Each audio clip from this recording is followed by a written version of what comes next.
Hello friends, రేపటి complete episode ఇప్పుడు ఈ వీడియోలో చూడండి.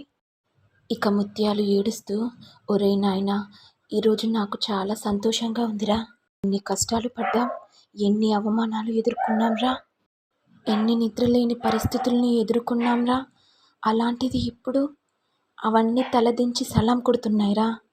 పుట్టి పెరిగి బస్తీలో ఉన్న తెలియని రాజు ఈరోజు ప్రపంచానికి తెలియబోతుందిరా. నాకు చాలా సంతోషంగా ఉంది. అది కూడా సీఎం అల్లుడికి కాబోయే హోదాలో.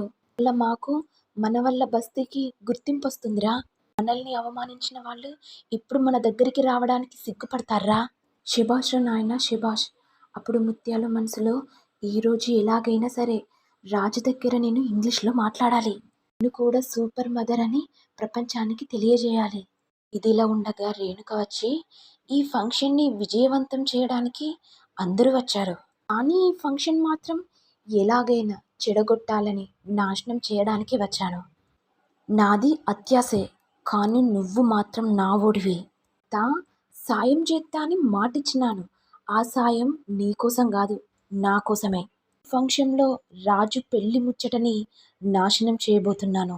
నాకు కూడా రాజునిచ్చి పెళ్లి చేస్తా అని మాటిచ్చినావు కదత్తా. మాట తప్పిల్లు కదా, అందుకే నేను కూడా దప్పుతా.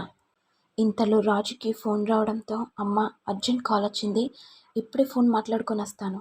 ఏంట్రా ఇప్పుడే ఫంక్షన్ స్టార్ట్ అయిపోతుంది కదరా, ఇప్పుడు ఫోన్ ఎందుకురా? అమ్మ అర్జెంట్ మీటింగ్ ఉంది, ప్లీజ్ అమ్మ కాస్త మాట్లాడుకొని వస్తాను. సరే నాయనా. ఇక రేణుక ముత్యాల దగ్గరికి వెళ్ళి, అత్త వచ్చినా. ఏంటయ్యా గట్ల చూస్తున్నావు? నేనే రమ్మని చెప్పిన. అత్త గుర్తుంది కదా, నేను చూసుకుంటానత్తా. గుండత్తా. రేణుక, నువ్వు చెప్పేటప్పుడు ఎక్కడైనా సాటుగుండి మాట్లాడు, సరేనా? అందరికీ తెలిసిపోతుంది, మళ్ళీ నా పరువు కూడా పోతుంది. పరువు పోగొట్టడానికే కదా నేను వచ్చింది. ఆలోచిస్తున్నావు? నిన్ను చెప్పింది కాకుండా కొన్ని పదాలను కూడా యాడ్ చేయి, సరేనా? ఇటు రాజు ఏమో ఫోన్ మాట్లాడుతూ ఉండగా గౌతమ్ వచ్చి, మిస్టర్ అల్లుడిగా రాజుగాడి వేదిక అన్నమాట. రాజుగాడు రూపజోలికి రానే రాడు. గౌతమ్ రాజు దగ్గరికి వెళ్ళి, 1 సెకండ్, కంగ్రాచులేషన్స్ రాజు. సీఎం గారు ఇన్విటేషన్ పంపితే తప్పక రావాల్సి వచ్చింది. వచ్చే వేదిక సాక్షిగా నీకు రూపకి బంధం తెగిపోతుంది. తెగిపోయిన బంధం నాతో ముడిపడబోతుంది. రాజు, నీ ఫేస్లో గ్లామర్ పోతుంది. సీఎం రాజుగా నువ్వు పరిచయం అవ్వబోతున్నావు. గుడ్గా ఉండాలి కదా రాజు. కష్టమైన స్టేజ్ మీద స్మైల్గా నవ్వుతూ ఉండాలి. ఇంతకాలం నువ్వేమో తాళి కట్టిన నా భార్య, నా సొంతమని ఏవేవో సినిమా డైలాగులు కొట్టావు కదా రాజు. రూప జీవితంలో హీరోగా నేను మారాను, నువ్వేమో విలన్. నేను ఎప్పుడు చెప్పే డైలాగ్ ఉండేది కదా, నేను ఎప్పుడైనా నాది అని ఫిక్స్ అయితే ఆ దేవుణ్ణి కూడా క్షమించను.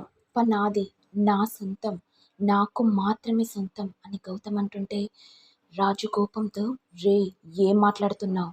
రూప నా సొంతం, నా భార్య అని అంటాడు. మరి ఏం జరుగుతుందో నెక్స్ట్ ఎపిసోడ్లో చూడాలి.